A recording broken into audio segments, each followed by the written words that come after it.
Western propaganda often paints Stalin as an authoritarian dictator who controlled every part of the Soviet government by himself. However, this could be further from the truth. In fact, the truth was that the Soviet government was one of the most democratic through history. Through Stalin's time in power, he was faced with the task of having to fight against bureaucrats in the party who were trying to keep power for themselves. Democratizing the country and empowering the people was always one of Stalin's number one priority. Stalin made numerous criticisms of the bureaucracy. For example, he said the following: "But one of the most serious obstacles, if not the most serious of all, is the bureaucracy of our apparatus." I am referring to the bureaucratic elements to be found in our party, government, trade union, cooperatives, and all other organizations. I am referring to the bureaucratic elements who batten on our weaknesses and errors, who fear like the plague of all criticism by the masses, all controlled by the masses, and who hinder us in developing self-criticism and ridding ourselves of our weaknesses and errors. Bureaucracy in our organization must not be regarded merely as routine and red tape. Bureaucracy is a manifestation of bourgeois influence on our organizations. Even high-ranking officials were not free from criticism of their bureaucratic actions. When they pleaded to Stalin personally to rein in newspaper criticism of leading officials, he objected and said, "I consider your proposal risky in that it could objectively lead to curbing of self-criticism, which is unacceptable. Full-on self-criticism activates the masses and creates a state of siege for all kinds of bureaucrats. This is a great achievement." The spirit of fighting against bureaucracy was carried through across the whole of Stalin's reign. Criticism of the government could be found at all levels of society. The leadership encouraged people to write their criticism of the government to newspapers. Workers were encouraged to criticize their managers. Party members were encouraged to criticize their superiors, and so on. And this is really what the Stalin purges were all about. It was about firing corrupt bureaucrats who were abusing their positions of power. These were conducted through the newspaper press and at public meetings where the whole population was involved. Not just party members, anyone was able to put questions forward to the members on stand about their duties and activities, and depending on the severity of their corruption, they could either be downranked, suspended, or even excluded if found guilty of suppressing criticism. Some of the bureaucrats complained. Wanting to silence the criticism, they put the argument forward that this could be used for counter-revolutionaries and the enemies of the Soviet state.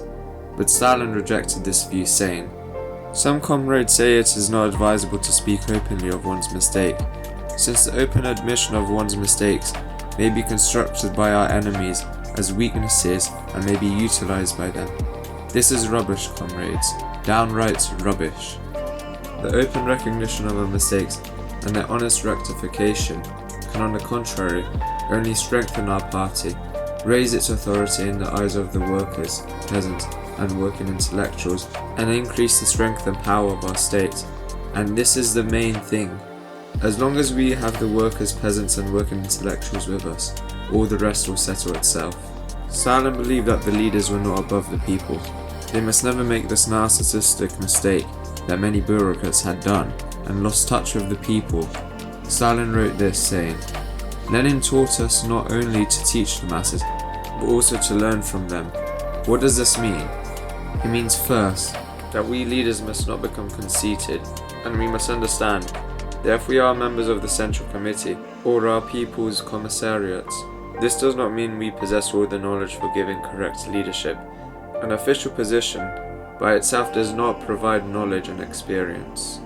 While Stalin was not completely able to remove the bureaucracy, as evident by the fact that after his death there succeeded a leadership of bureaucrats, the amount of bureaucrats and corruption was lowered far below what we see here in the West, and the amount of ordinary workers and peasants having a say in politics has never been so big.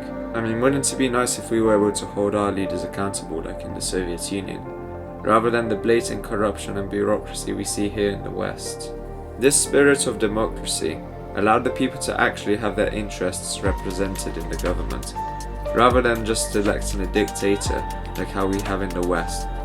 As in the Soviet Union, ordinary people were able to criticize their delegates on administration, the smallest of improvements, up to issues of municipal policy of far-reaching character.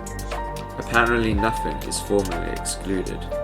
All this culminated in the 1936 Stalin Constitution, which became the most democratic constitution in the world, which was drafted by asking the people specifically what they wanted in this constitution. Over 50 million people were involved in forming this constitution, and over 40,000 proposals were made.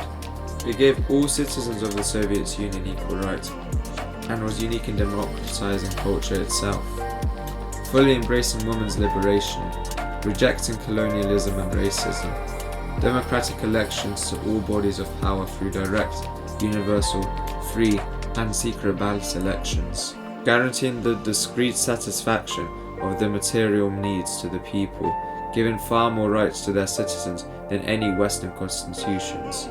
And these were not just false promises. The Soviet government worked exactly in accordance to its constitution, given all the rights promised under it.